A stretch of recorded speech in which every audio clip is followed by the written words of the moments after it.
रखने का बॉक्स है जिसमें 12 डिफेक्टिव बल्ब हैं। डिफेक्टिव बल्ब पेन, खराब पेन और गुड पेन जो हैं 132 हैं। गुड पेन कितने हैं, अच्छे पेन हैं 132। और बॉक्स है जिसमें पेन रखे हैं। ठीक है, टोटल पेन में निकाल लेता हूँ, आपके आ जाएंगे 144। P good pen, probability of good pen, अच्छे पेन की क्या प्रायिकता होगी ये मुझे ज्ञात करना। फार्मूला लगाएंगे तो अच्छे पेन कितने 132 और खराब टोटल पेन 144। 12 से भाग 12 कम 12 कम 12, 12 कम 12, 12 दूनी 24, तो मेरा आंसर आ गया 11/12। ये सवाल अच्छा है। एक पासे वाला सवाल है आपके बुक में, क्वेश्चन नंबर 23, डाइस वाला सवाल है। तो डाइस वाले सवाल में इसमें कर देता हूँ।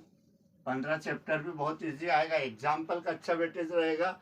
ये मेरे पास एक डाइस है, यहाँ 1, यहाँ 2, यहाँ 3 डाइस, यहाँ पर 4, 5 और ये मेरे पास 6, मतलब जो सांप सीढ़ी खेलते हैं वो गेम की dice.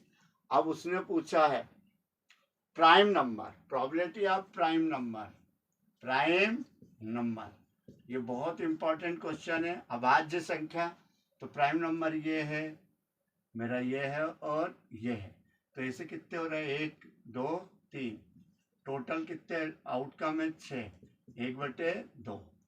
P odd number, P odd number, विषम संख्या, तो मेरे पास 1 है 3 है और ये 5 है, 3/6, 3 1 कम 3, 3 दूनी 6।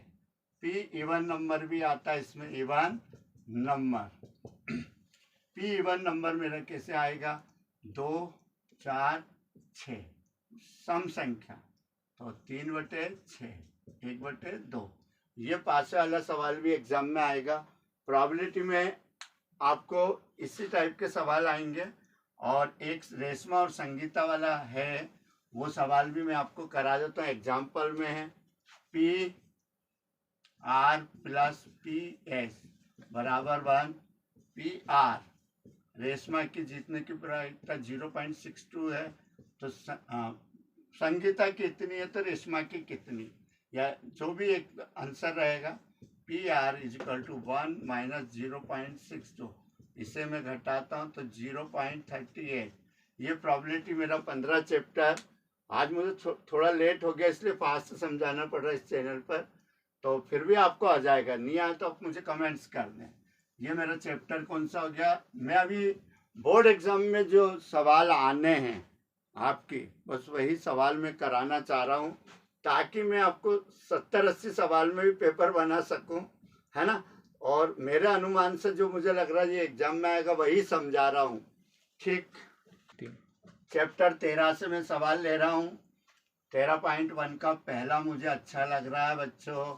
तो दो घनों को आपस में जोड़ेंगे, मतलब घन को जब भी जोड़ते हैं, ये मान लेते घन बनता है ऐसे, लेकिन आपको इजी लगे तो मैं सिंपल ही बना रहा हूँ, है ना। ये क्यूबाइड बनता है, लेकिन मैं क्यूबाइड को ये रूप मान लेता हूँ।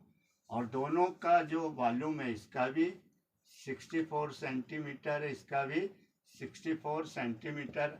और इस प्रकार क्यूब को मिलाकर मुझे क्यूबाइड, जब भी दो क्यूब को आपस में मिलाएंगे तो क्यूबाइड बनेगा, घनाभ बनेगा। दो घनों को आपस में जोड़ते घनाभ बनता। सबसे पहले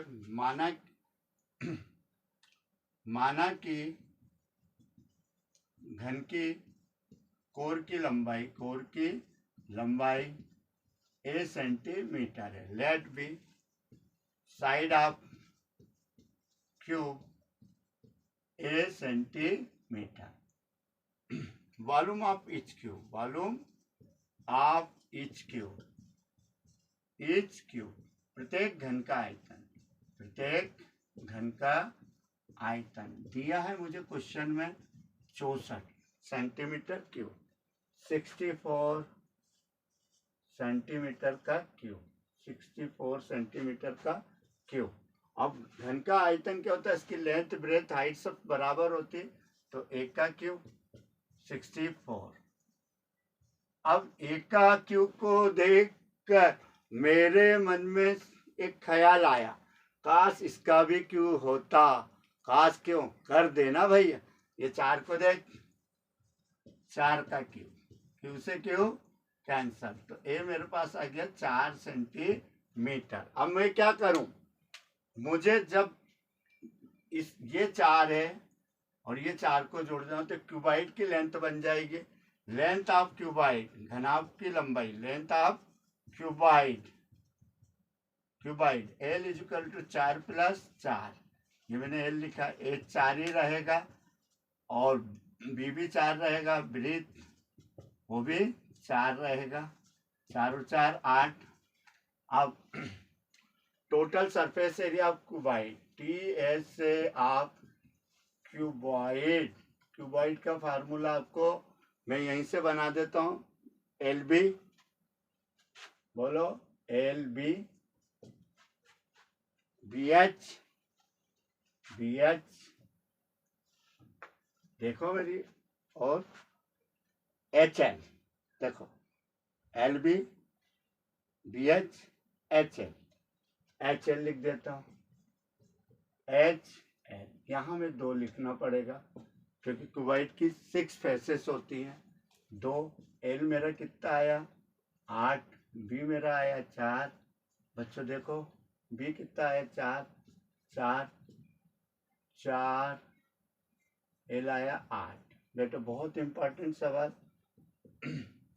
16 32 होगा, 8 से 32 बच्चों 32, 16 32 जोड़ता हूँ 2, ये 80 आएगा, 80 और 2 का गुणा करूंगा तो 160 सेंटीमीटर स्क्वायर। ये मेरा सवाल हो गया 13.1 का। बुक लेकर बेटे क्योंकि मुझे थोड़ा फास्ट कराना। अब इसका बेटे 13.1 का ही क्वेश्चन नंबर 3 अल्टीमेट क्वेश्चन बेटे, इसे अपन अच्छे से करते हैं टेक्निकली। चलो देखो ये मेरे पास क्या है, हेमिस्फीयर है। हेमिस्फीयर के ऊपर मैंने क्या रख दिया, कोन को अध्यारोपित किया है। यहाँ से मेरी टोटल हाइट यहाँ तक 15.5 सेंटीमीटर है, यहाँ तक टोटल।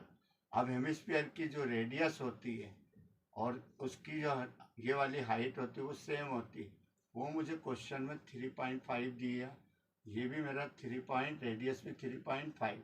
अब ये जो है मुझे कोन की हाइट है, ये मेरी कोन की हाइट है और ये राइट एंगल ट्रायंगल और स्लांट हाइट, रेडियस मेरे को दिया 3.5। देखो 3.5 रेडियस से 3.5 रेडियस है। अब बेटे इसको मुझे आपको बहुत बच्चों को बहुत टफ लगता है, इजी करना चाहूँगा। यह आर मेरी 3.5 है। सबसे पहले मेरे को आर अर्धगोला मतलब हेमिस्फीयर की भी रेडियस और कोन की भी रेडियस सेम है, ये दिया 3.5 सेंटीमीटर। ओके, अब मेरे को हाइट चाहिए, हाइट ऑफ कोन, यहाँ से यहाँ तक की हाइट मेरी 15.5 है बच्चों, तो मैं इसमें से 3.5 को लेस करूँगा तो एच मेरा 12 सेंटीमीटर आएगा। अब मुझे ये स्लांट हाइट होती है तिर्यक ऊंचाई, इसका formula L square H square पहले से तैयार कर लेता हूँ। तो एल स्क्वायर मेरा जो है वो कितना, एच स्क्वायर मेरा 12 का स्क्वायर आया, 3.5 का स्क्वायर आया। अब बेटा स्क्वायर अच्छे से करना, 12 का स्क्वायर 144, 3.5 का है 12.25, इन दोनों को मैंने जोड़ा तो ये मेरा आ गया 156.25। स्क्वायर हटेगा तो रूट लगेगा, रूट लगाएंगे तो 156.25। अब बेटे ये बच्चों को याद नहीं रहता तो मेरे पास टेक्निक है यहीं के यहीं, इसे मैं टेक्निकली बताना चाहूँगा। ये 1 लिया मैंने, यहाँ से 2 लिया, पॉइंट का 0.5, इसका ये यहीं सब पहला ये वाला पहला पॉइंट दिखा तो 0.25 का रूट होता 5 सेंटीमीटर। ये मेरा आ गया स्लांट हाइट। मुझे याद करना है इसका टोटल सरफेस एरिया, तो C S A half cone plus C S A half hemisphere hemisphere. Hindi medium वालों को मैं बता दूं, शंकु का CSA बराबर अर्धगोले का CSA, शंकु का CSA प्लस अर्धगोले का CSA। अब हेमिस्फीयर, अब मेरे को पास शंकु का CSA का फार्मूला πr_l, यहाँ मेरे पास है 2πr²। फार्मूला अच्छे से याद करें बच्चों। मैं देख रहा हूँ यहाँ पर मेरा πr कॉमन आया तो ये बचा l, और यहाँ 2r ये आना चाहिए। πr को मैंने छुपा दिया तो l, ये पाई और ये वाला r को छुपाया, ये पाई और ये वाला स्क्वायर वाला r को छुपाया तो 2r। अब सवाल हो जाएगा मेरा पाई का मान 22/7, r मेरा 3.5, एल मैंने अभी ज्ञात करा 12.5, 2 3.5। अच्छे से समझना, काटा पीटी बच्चों को थोड़ा सा परेशान करती हूँ। 35/10 12.5 और ये 7। मैं इसको भी अच्छे से हल कर रहा हूँ। 22/7 35/10 और ये मेरा आ जाएगा 19.5। ये पॉइंट को भी हटा देता हूँ तो 10। अब मैं क्या कर रहा हूँ, काटा पीटी कर रहा हूँ। 7 एकम 7, 7 पंज 35, 5 एकम 5, 5 दूनी 10, 2 से इसको तो 11। अब 11 में मुझे गुणा करना है 195 और 10 से भाग देना। तो 11 से गुणा करना बड़ा इजी होता, मैंने बताया भी था इसी चैनल पर। 195 को खसका दें 591, जोड़ लें 5 और 1 2, तो ये मेरा गुणा करने पर बच्चों आया है 21.45/10। पॉइंट 0 काटा पॉइंट 214.5 सेंटीमीटर स्क्वायर। ये सवाल के भी बहुत ज़्यादा चांस है आपके स्टेट बोर्ड एग्जाम में। नेक्स्ट में इसका ही छठा कर रहा हूँ। ये सवाल कर लेते हैं, आप सुरक्षित जोन में चले जाएंगे। आपको ये सवाल आना चाहिए। बच्चों मेरे साथ बैठे तो किताब 13.1 का छठा सवाल, एक कैप्सूल है, मेडिसिन का कैप्सूल, ये मैं बनाने की कोशिश कर रहा हूँ। ये कैप्सूल और इसका जो डायामीटर है, डायामीटर मैं इधर दर्शा रहा हूँ, डायामीटर मेरा 5 मिलीमीटर है और यहाँ से लेके पूरी कैप्सूल की लेंथ 14 मिलीमीटर है। डायामीटर 5 है तो मेरा ये वाला रेडियस और ये हाइट 2.5 हो जाएगी। 2.5 ये r, ये वाला r, यहाँ से यहाँ तक r, ये 2.5। अब मैं देख रहा हूँ ये वाला एरिया, ये मेरे सिलेंडर की हाइट है। 2.5 इधर का, 2.5 इधर का गया तो ये 9 आ जाएगा। तो मैं इसको मिलीमीटर, सबसे पहले डायामीटर लिखता हूँ, व्यास व्यास जो दिया है वो 5 मिलीमीटर है तो रेडियस कितना हो जाएगा 5/2 मतलब 2.5, सॉरी बच्चों 2.5 मिलीमीटर ये डायामीटर। और हेमिस्फीयर की दो खासियत है, जितनी इसकी रेडियस यहाँ से यहाँ तक भी 2.5 है तो इसकी हाइट भी उतनी रहेगी, जितनी रेडियस उतनी हाइट।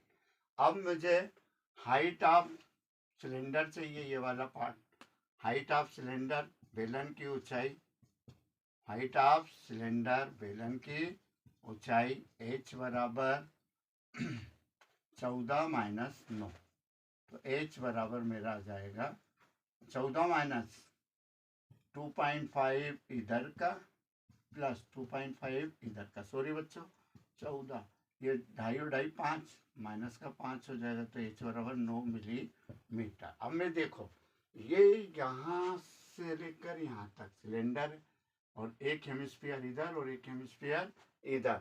मुझे इस कैप्सूल का टोटल सरफेस एरिया याद करना, TSA ऑफ कैप्सूल, कैप्सूल लिख दिया मैंने। तो CSA of cylinder, CSA of cylinder, बेलन का CSA plus 2 into CSA of hemisphere, hemisphere थोड़ा सा देखें, CSA ऑफ सिलेंडर 2 CSA, अब इसको रख देता हूँ सिलेंडर का होता है 2 pi R H, 2 into 2 pi R square. ये मेरा हो गया 2 पाई आर में कॉमन ले सकता हूँ दोनों तरफ से, तो मैं ले लेता हूँ 2 पाई आर कॉमन, ये एच बचा, यहाँ मेरा 2r बचेगा। अब इसको मैं ऊपर कर रहा हूँ, 2 पाई का मान 22/7, r का मान मेरा 2.5 मिलीमीटर आया, पॉइंट हटाकर 10 लगा देता हूँ, 2.5। ओके, h मेरा जो है 9 है, प्लस 2 इंटू 2.5, चलो 2, 22/7, 25/10, 9, और इन दोनों का गुणा करूँगा तो 5 आएगा, 2, 22/7, 25/10 बच्चों, और ये 14 आ गया है ना। 7 एकम 7, 7 दूनी 14, 2 एकम 2, 2 पंजे 10, 5 एकम 5, 5 25। अब मैं इनका गुणा कर दूँगा, 22 दूनी 44 इंटू 5, 44 और 5 का गुणा करूँगा 220 मिलीमीटर। ये सवाल अच्छा है और एक मयंक वाला आप कर लें। एग्जाम्पल 4 है और एग्जाम्पल 6, चैप्टर 13 से 6 दोनों करें, एक मयंक वाला और एक एग्जाम्पल 6। आपका एग्जाम का काम हो सकता है। एक और सवाल मैं आपको करा रहा हूँ इसमें, क्वेश्चन नंबर 13.2 का, 13.2 का क्वेश्चन नंबर आपका फर्स्ट है। पाई के पदों में इसका वैल्यू लाना है। r और h 1 सेंटीमीटर दिया है दोनों का, मतलब रेडियस और हाइट बराबर दिए। और आपका सवाल में क्या है, ये कौन है, हेमिस्फीयर के ऊपर इसको अध्यारोपित किया है। ओके, कौन की ये हाइट और इसकी रेडियस बराबर है, और ये मेरी इसकी हाइट है। चलो अब हमें उसने बोला है उत्तर आपको पाई के फॉर्म में लाना है, तो बड़ा इजी सवाल हो गया। ये r भी मेरी 1 है और h भी 1 है, ये h भी 1 है, रेडियस भी 1 है, और अर्धगोले की r भी वही है। चलो तो अब इसको मुझे वॉल्यूम याद करना। वॉल्यूम ऑफ कोन प्लस शंकु का आयतन, हिंदी मीडियम वालों के लिए, प्लस गोले का आयतन, अर्धगोले का आयतन, इसको मैं लिख देता हूँ इंग्लिश में, वॉल्यूम ऑफ हेमिस्फीयर। तो शंकु का आयतन का याद रहना चाहिए फार्मूला 1/3 पाई r²h। अर्धगोले का आयतन 2/3 पाई r³। यहाँ में 1/3 पाई, r मेरा 1 है, h भी 1, 2/3 पाई, r मेरा 1 है, 1। अब जब इसने बोला पाई के रूप में उत्तर चाहिए, तो याद रखना, इशारे को अगर समझो, राज को राज रहने दो। इशारे को अगर समझो, पाई को पाई रहने दो। कि पाई में उत्तर मांग रहा ना, तो दिमाग की नहीं लगाना। चलो गुणा करा 3, यहाँ पाई आएगा मेरा बटे 3, यहाँ 2 एकम 2, 2 पाई बटे 3। देखो पाई एकम पाई, 3 ऐसा का ऐसा, 2 का पाई में 2 पाई, 2 पाई 2 पाई 2 पाई, 3 में एलसीएम ले लूंगा। तेरी सूरत मेरी सूरत एक जैसी, तो ऊपर वाले की भी वैसी की वैसी।